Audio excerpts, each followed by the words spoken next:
Hi, welcome to my channel Basic Binge 食咩又好.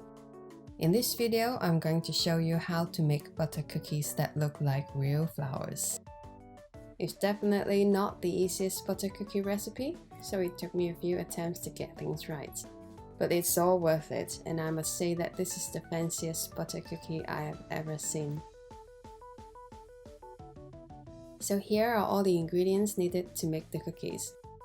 Everything is straightforward and simple except the piping part. For example, if the butter wasn't soft enough or the room temperature is too cool, the piping can get really difficult. Let's get started. First, you want to sift the cake flour and the cornstarch. Cornstarch is crucial in this recipe because it helps the cookies to hold shape and also keep them light and crumbly. I love a crumbly butter cookie. I've seen some Korean bakers who make flour cookies with bean paste on YouTube, which look amazing. You should definitely check them out too if you like sweet bean paste.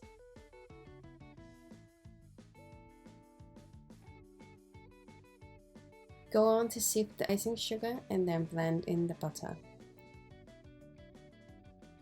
Sifting all dry ingredients ensures that the butter mixture will be smooth and velvety.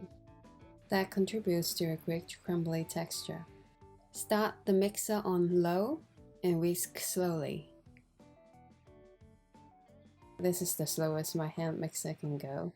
You can also use a whisk.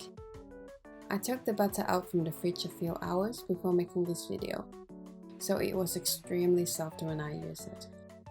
Make sure the butter is very soft when you use it.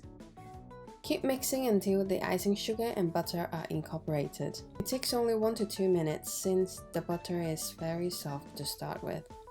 We want the butter mixture to look like this, super soft and creamy.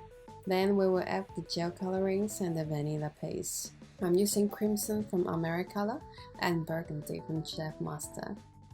I think it would also be a good idea to use natural food colorings like vegetable powders. One may have to adjust the amount of dry ingredients to achieve better results. If you tried it, please let me know. I'd love to know how it turns out. Add a little more coloring on the way if you think it's not enough. Keep whisking.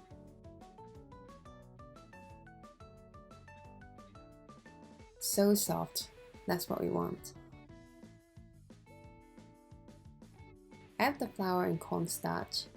Using the cutting in method, gently incorporate butter with flowers. We don't want to develop gluten here, again for the crumbly, sweet texture. Scrape the bottom and the sides a few times during the process. Keep folding until a dough is formed. The texture of the dough should be close to that of mashed potato, even better if it's like some stiff buttercream.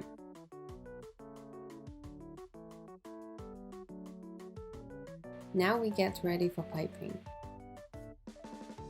I'm using Wilton's 126 rose petal tip, a piping nail, and 2 piping bags. You want to use double bags or a sturdy reusable piping bag because there is a chance that the dough isn't soft enough and it will break the piping bag.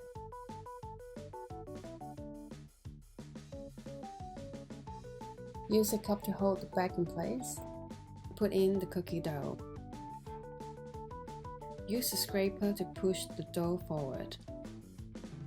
Squeeze out the air, give it a couple twists, then we are ready to pipe some beautiful flower cookies. Here's a tip. Since I didn't have the little wooden block that holds the piping nail, I used the little vase in my house and it worked. I also tried to use a roll of toilet paper, which also worked. If you don't want to buy that special tool, you can get creative around the objects in your house. On to the piping. First, we squeeze a little bit of dough on the piping nail. I've cut some parchment paper into small squares for the flowers to be piped on.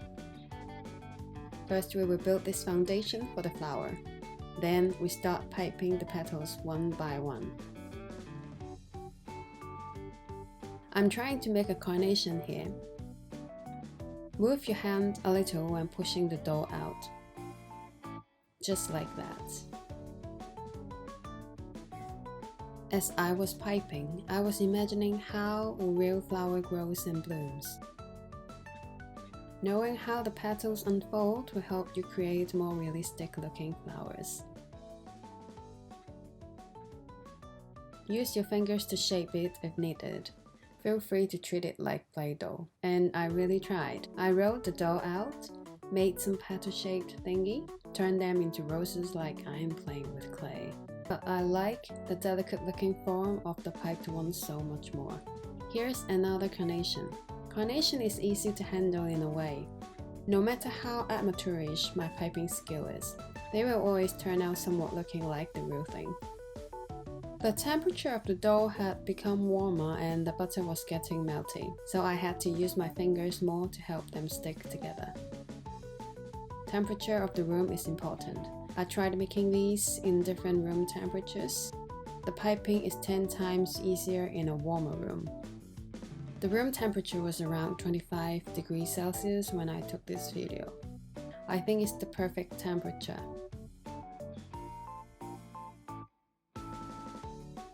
Since I only had a little dough left, I decided to make a little rose.